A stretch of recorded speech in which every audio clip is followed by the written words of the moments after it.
मैं द्वापर समाचार से अजय तोमर। आज मैं आपको सूक्ष्म शरीर के बारे में बताऊंगा। शंकराचार्य के मत से सूक्ष्म शरीर अपंजीकृत पंचभूतों के द्वारा गठित कर्म के लिए सुख दुखादि के भोगने का साधन है और पंच ज्ञानेंद्रियों, पंच कर्मेंद्रियों, पंच प्राण और मन और बुद्धि इन 17 कलाओं से युक्त है। मन और बुद्धि के द्वारा ही अंतःकरण चतुष्टय को पकड़ा जाता है। यह चेतना में, प्राण में और गुण में अणु परिमाण प्रकृति बिंदु सुप्त अवस्था रहते हुए भी माता के शरीर से आई हुई चेतना शक्ति, प्राण शक्ति और गुण शक्ति युक्त अष्ट धातु रस की वर्षा उसके ऊपर होती रहती है, जिससे यह क्रमशः बढ़ता रहता है। कारण अवस्था से कार्य अवस्था में परिणत होकर गुण प्रबुद्ध होता रहता है और उसका तेज बढ़ता रहता है। इस तेज की वृद्धि से उसके अंतर्निहित ज्ञान शक्ति, क्रिया शक्ति और कर्म शक्ति सुशोभित होती है और उसकी क्रिया शक्ति के प्रभाव से जीवात्मा का व्याहृति शक्तित्व और तत्व शक्तियों के संस्कार भी गठित होते हैं। सत्यम व्याहृति उसकी ज्ञान शक्ति, तपय व्याहृति उसकी क्रिया शक्ति और जन मह स्व भुय भुय नामक 5 व्याहृतियों उसकी कर्म शक्ति या द्रव्य शक्ति है। सत्यम व्याहृति का स्थान प्रकृति बिंदु के सुमेरु प्रांत में और तपय व्याहृति का स्थान प्रकृति के कुमेरु प्रांत में और जने मह स्व भुय भू व्याहृति नामक 5 कर्मेंद्रियां तपय व्याहृति के स्थान में क्रिया शक्ति के साथ लीन भाव में रहती हैं। इसके बाद क्रिया शक्ति के शोभ के और बढ़ जाने पर सुमेरु प्रांत में सत्यम व्याहृति के स्थान में ज्ञान शक्ति में 4 अंतःकरणों के संस्कार और 5 ज्ञानेंद्रियों के संस्कार जाग उठते हैं और कुमेरु प्रांत में स्थित तपय व्याहृति के स्थान में उक्त जन मह स्व भुय भू व्याहृति नामक 5 कर्मेंद्रियों के संस्कार सजाग होकर अति सूक्ष्म सुशिर अंकुर के रूप में गठित होता है और उनमें व्योम, मरुत, तेज, जल, क्षिति नामक 5 सूक्ष्म महाभूत शक्तियों के संस्कार, उदान, प्राण, समान, व्यान, अपान नामक 5 प्राण वायु के संस्कार और याक, पाणी, पाद, उपस्थ, पायु नामक 5 कर्मेंद्रियों के संस्कार यथाक्रम से ये 5 कर्म शक्तियों के संस्कार के साथ फूट निकलते हैं।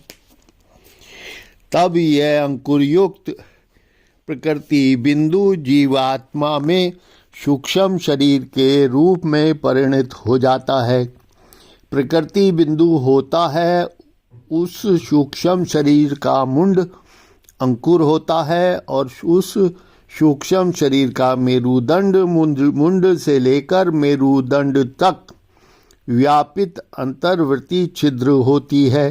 सुषुम्ना नाड़ी और सुषुम्ना नाड़ी के मध्य स्थित ब्रह्म सूत्र होती है ब्रह्म नाड़ी। ज्ञान शक्ति मुंड में और कर्म शक्ति मेरुदंड में अवस्थित हो जाती है और क्रिया शक्ति सुषुम्ना में अवस्थित रहकर ज्ञान शक्ति और कर्म शक्ति के प्राणवंत बनाकर परिचालित करती है। उस सूक्ष्म शरीर में सप्त व्याहृतियों के संस्कार और 24 तत्व शक्तियों के संस्कार जागृत और सक्रिय होकर फूट निकलते हैं और अपने अपने स्थानों में अवस्थित हो जाते हैं।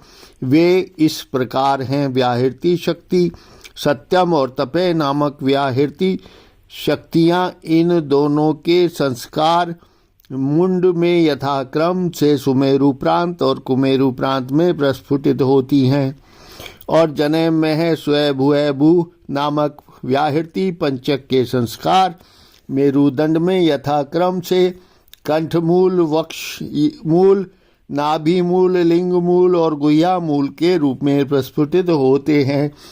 तत्व शक्ति मन, बुद्धि, अहंकार और चित्त नामक 4 अंतःकरण शक्तियाँ, और चक्षु, कर्ण, नासिका, जिह्वा और त्वक नामक 5 ज्ञानेन्द्रिय शक्तियाँ, इन 9 शक्तियों के संस्कार मुंड के ज्ञान शक्ति में फूटते हैं, और व्योम, मरुत आदि 5 सूक्ष्म महाभूत शक्तियाँ, उदान प्राण आदि 5 प्राणवायु शक्तियाँ, और वाक, पाणी आदि 5 कर्मेंद्रिय शक्तियाँ, इन 15 शक्तियों के संस्कार मेरुदंड में यथाक्रम से जने में स्वयभुभु नामक 5 कर्मेंद्रियों में प्रस्फुटित होते हैं।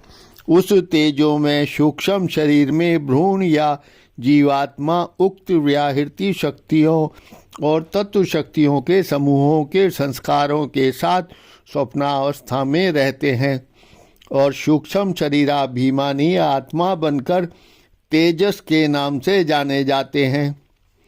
सूक्ष्म शरीर संस्कार में होता है, इसलिए यह अव्यक्त और अतीन्द्रिय है। कर्मबद्ध जीवात्मा इस शरीर को लेकर जन्म मरण प्रवाह रूपी भव सागर में भोग वासना रूपी संस्कार बंधन से आबद्ध होकर चक्कर काटता है। कारण स्थूल शरीर शंकराचार्य के मत से स्थूल शरीर पंजीकृत महाभूतों के द्वारा कृत कर्म के लिए सुख दुख भी गायतन अस्ति जायते वृद्धते विपरिणीमते अपक्षीयते विंशयति इन षड विकारों से संपन्न है। स्थूल शरीर का जिस प्रकार से गठन होता है उसका विवरण संक्षेप में नीचे दिया गया है।